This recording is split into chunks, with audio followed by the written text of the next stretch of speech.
What was that first couple years like for you? What success, struggles, how did you go about thinking about growing your business at 18 years old? Because not like your friends were buying, right? Um, Absolutely. so how did you go about getting business and what were some of those years like?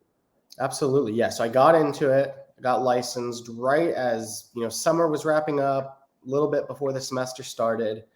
And I remember being licensed for like 3 weeks. And I was like, okay, Dad, no one has called me to buy or list a house yet. What is this all about? I just assumed I was licensed. I was Dylan. My people that know me would call me, and that was not the case. I'm very fortunate for kind of my upbringing and my parents, especially going to work with Dad. I was always used to interacting with adults from a young age, even into a teenager. I was really good at interacting with adults. Where some of my friends, they just it was way different. It was like a child talking to an adult. Where I felt like whether it was a teacher, a coach, a friend of the parents, or something like, I felt like I was always talking to an equal, and they respected that, and it was very good. So looking back, I'm like, wow, those clients trusted this 18-year-old kid. But at the time, really, I was confident because of my upbringing. My first real closing that was someone I didn't know going into it. I asked him at closing, I said, "How old do you think I am?" Like, I don't know, maybe 22, and I was 18 at the time, so that was cool.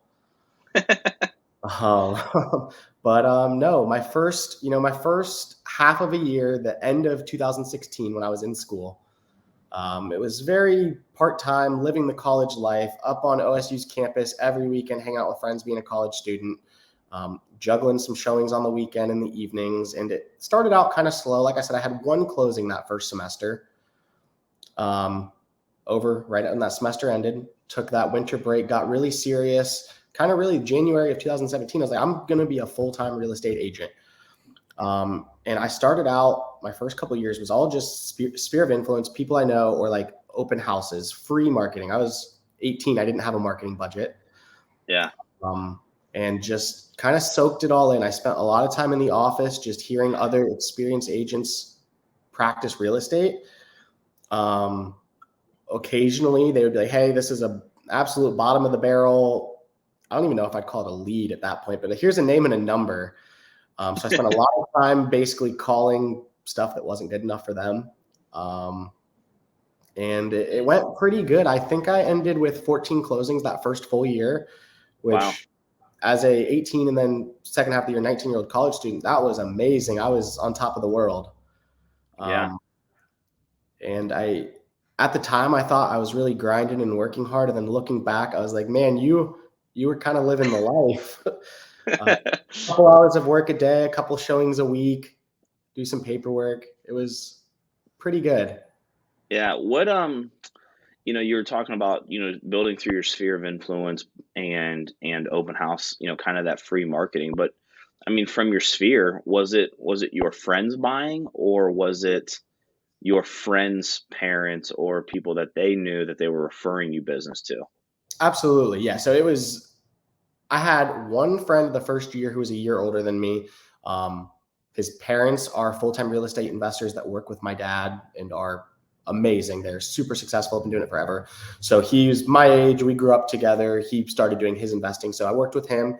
But other than that, that first year, it was parents, friends, it was past sports coaches, and then some of mom's friends because dad's in real estate. Dad's friends and family, they were kind of already dads. So Yeah. it's mom's friends, mom's side of the family, and then just adults that I know, whether it was, like we said, friends, parents, coaches, just adults in my life. I have this conversation a lot with agents, and I'm just curious if you had any, um, and you may not have, but any real thought or strategy behind that.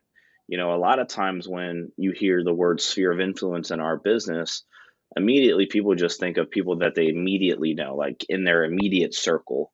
And I'm always trying to have that conversation around, well, no, if Dylan's my friend, I would love to help Dylan, right? But the reality is I want Dylan's friends that aren't my friends, and I want Dylan's people that he knows, Dylan's sphere of influence.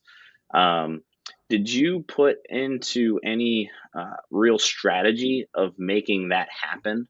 You know, um, building your sphere through your sphere? Sure. Yeah. So that first year or two when I was doing 14, and the second year I think was like 18 or 19 closings, um, there was no strategy.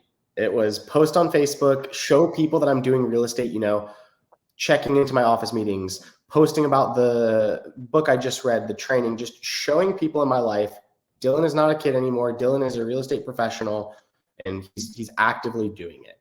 That was really Mm, the only strategy I had. I didn't know what to do. I was reading every book, watching every YouTube video, trying to soak it all in, but I was just kind of doing it at that point. yeah.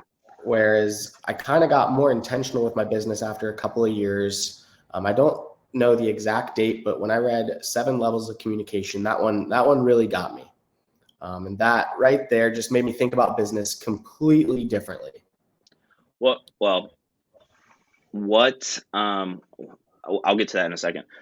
The whole posting, right? Like, this is one of the things that I talk to a lot of agents about, on social Mhm. media. You can't be, that secret agent, and you can't be that person that always just posts the just listeds, the just solds, and hey, I work by referral, so if you know anyone, please have them call me. Like, that post doesn't work. You mentioned that you let people know that you are actively out there doing real estate by documenting what you were doing, whether that Mhm. was, like you said, reading or checking into team meetings or checking into the office, or what I love to do all the time is check into a showing.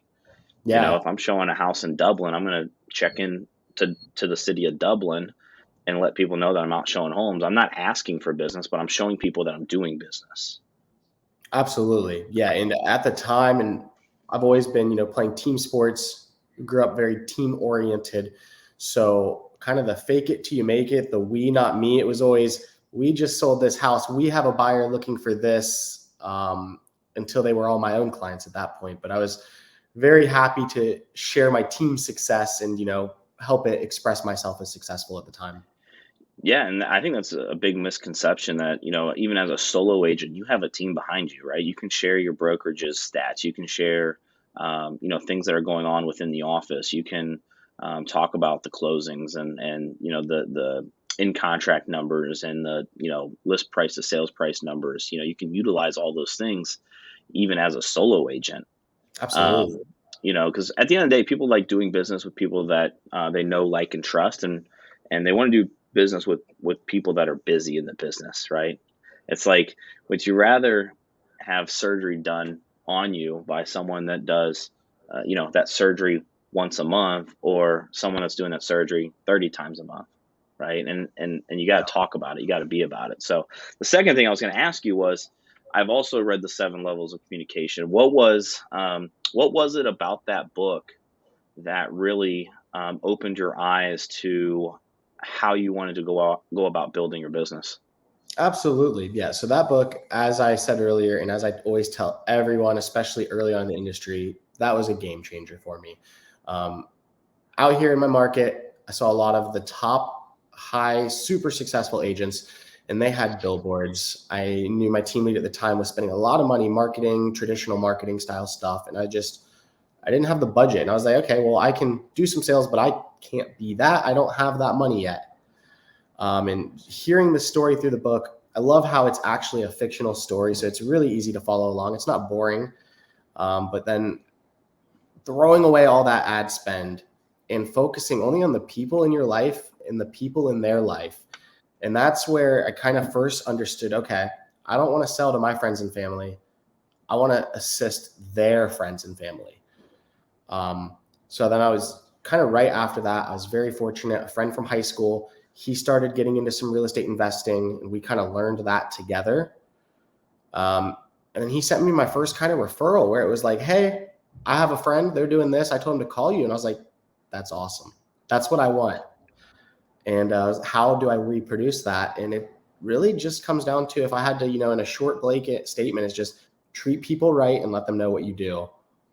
So I just kind of focused on that, adding value to people in my life, letting them know that I do desire referrals from them because I like, if I like you, John, I'm probably going to like the people in your life and work with them well if I work with you well. Yeah. and just asking for that referral and adding value at any opportunity, even if it wasn't something in real estate. My dad kind of always taught me to be nice to everyone, help everyone. So if that was that friend that got stuck and ran out of gas and you needed to go help them, go help them. Yeah. Not even just for real estate purposes, just to be a good person, because you'd want that in return if you were in that situation. Yeah. No, I love it. Dylan, talk about like, okay, your first couple years, I think you said 14 first year, then I think you said you went to 18. 2006, yeah, 14 closings first year in 2016, and then it was just shy of 20 in year two, and I guess it was 17 and then 18 because 16 was about half a year. Lead us